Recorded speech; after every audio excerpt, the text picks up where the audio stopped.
पुणे सोलापूर रोडवर एस.टी बसचा अपघात। पंढरपूरहून मुंबईकडे निघालेल्या एस.टी बस क्रमांक MH40 N 9519 एस.टी बस आज दुपारी पंढरपूरहून मुंबईसाठी मार्गस्थ झाली होती। तिचा सोलापूर पुणे हायवेवर यवत या गावाजवळ चालकाचे एस.टी बसवरील नियंत्रण सुटल्याने एस.टी बस रस्त्यालगत कडेला असलेल्या झाडावर जाऊन आदळल्याने बसचा पुढील भागाचा चक्काचूर झाला असून या बसमधील 30 प्रवासी अपघातात जखमी झाले असल्याची माहिती सूत्रांकडून मिळत आहे। यापैकी काही जणांची प्रकृती चिंताजनक असल्याचं देखील वृत्त मिळत आहे। जखमींना लोणी काळभोर येथील रुग्णालयात उपचारासाठी दाखल करण्यात आले असून स्थानिक पोलीस प्रशासन तात्काळ घटनास्थळी दाखल झाले आहे व मदत कार्य सुरू आहे।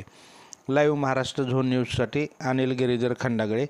लाईव्ह महाराष्ट्र झोन न्यूजच्या यूट्यूब चॅनलला सबस्क्राईब करा, तसेच आमच्या फेसबुक पेजलाही फॉलो करा।